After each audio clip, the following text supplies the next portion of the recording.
Hello दोस्तों, नमस्कार। आप सबका चैनल पर स्वागत है। तो दोस्तों, ये एम्पलीफायर कोर्स का तीसरा क्लास होने वाला है, जिसका ट्रांसफार्मर है क्लास। तो दोस्तों, ट्रांसफार्मर का काम क्या होता है, तो इसको हम लोग एकदम बेसिक से समझते हैं। ट्रांसफार्मर क्या है, क्या काम करता है। तो दोस्तों, ट्रांसफार्मर का काम होता है ट्रांसफॉर्मेशन। ट्रांसफॉर्मेशन मीन्स होता है बदलाव। तो इसका काम ये होता है, किसी भी वोल्टेज को लो से हाई करता है, हाई से लो करता है। ट्रांसफार्मर दो प्रकार के होते हैं, एक होता है स्टेप अप ट्रांसफार्मर, एक होता है स्टेप डाउन ट्रांसफार्मर। तो आज का क्लास जो होने वाला है दोस्तों, स्टेप डाउन ट्रांसफार्मर का है। बाकी अगला क्लास या आने वाले क्लास में स्टेप डाउन स्टेप अप के बारे में बताया जाएगा। तो अगर आप लोग एकदम बेसिक से समझना चाहते हैं तो वीडियो को एकदम प्रॉपर देखें, स्किप ना करें। पूरी बात तभी समझ में आएगा, तभी आप एक बढ़िया मिस्त्री बन पाएंगे। तो ये हम लोग जितना क्लास कर रहे हैं एम्पलीफायर से रिलेटेड करेंगे, बहुत ज़्यादा अंदर घुसने की कोशिश नहीं करेंगे कि हम लोगों को नीट की तैयारी करना है या इंजीनियर बनना, ऐसा नहीं, हम लोगों को मिस्त्री बनना है। तो चलिए टॉपिक पे आते हैं दोस्तों। तो जो ट्रांसफार्मर है दोस्तों, यहाँ पे आप लोग देखिए, एक तरफ होता है आप लोगों का AC point input. AC point input होता है, एक तरफ आपका आउटपुट होता है।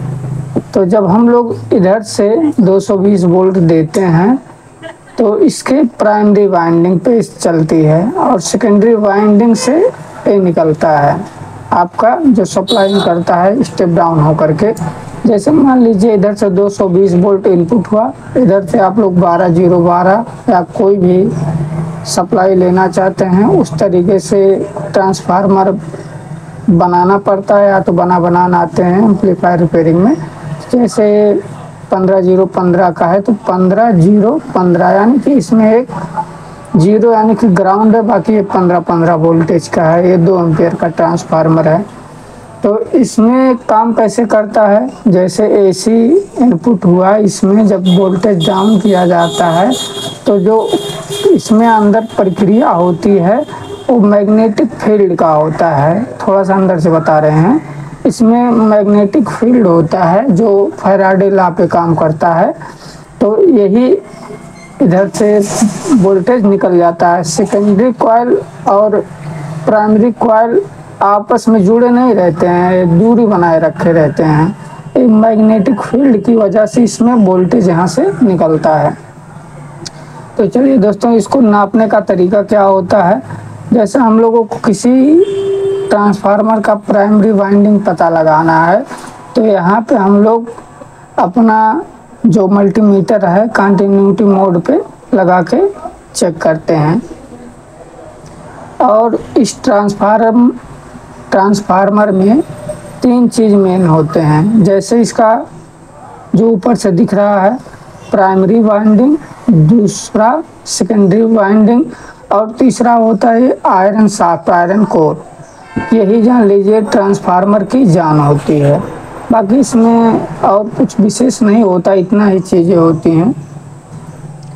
तो जो आपका स्टेप डाउन ट्रांसफार्मर होता है, इसमें 220 वोल्ट इनपुट हुआ तो यही सेकेंडरी कॉइल से लो हो जाएगा, मतलब उसका जो वोल्टेज है लो हो जाएगा। ट्रांसफार्मर का काम यही है, ये वोल्टेज को लो एंड हाई करता है स्टेप डाउन और स्टेप अप पे। तो चलिए दोस्तों प्रैक्टिकल देखते हैं तो दोस्तों देखिए, इस मल्टीमीटर को मैंने बर्जर मोड पे कर रहा हूँ, कंटिन्यूटी मोड पे। कंटिन्यूटी मोड पे हो गया है, आप लोग देख सकते हैं। चलिए इसका हम लोग प्राइमरी वाइंडिंग का चेक करते हैं। वीडियो में बने रहिए आप लोग। यहाँ पे देखिए कंटिन्यूटी आ रहा है 1.8 ओम। और सेकेंडरी का चेक करते हैं। देखिए सेकेंडरी में दोस्तों कोई ओम्स नहीं दिखा रहा है, यानी कि इसका जो प्राइमरी वाइंडिंग है, आप लोग देखिए तो मल्टीमीटर में इसका जो प्राइमरी वाइंडिंग है, यहाँ पे आप लोगों को कंटिन्यूटी मिल रहा है। एक बार फिर से दिखा रहा हूँ,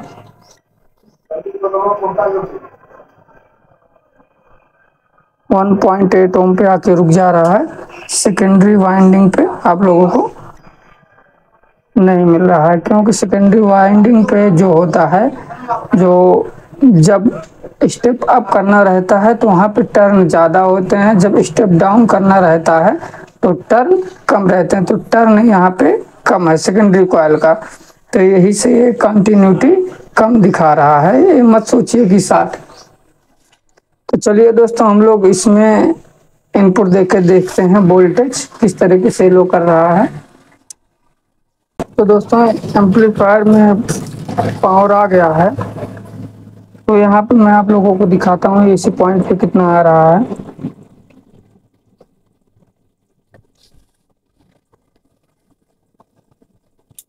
इसको हम लोग एसी पे कर लेते हैं।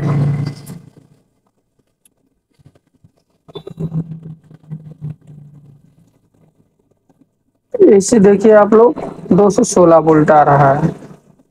और इसको चेक करने के लिए यहाँ पे हम लोग एक ग्राउंड पे रखेंगे और उसके बाद वोल्टेज चेक करते हैं। एसी पर ही चेक करेंगे, क्योंकि यहाँ से एसी ही आउटपुट होगा। देखिए यहाँ 40 वोल्ट एसी आ रहा है। यहाँ पे 40 की सप्लाई, तो 40 वोल्ट यहाँ पे आ रहा है।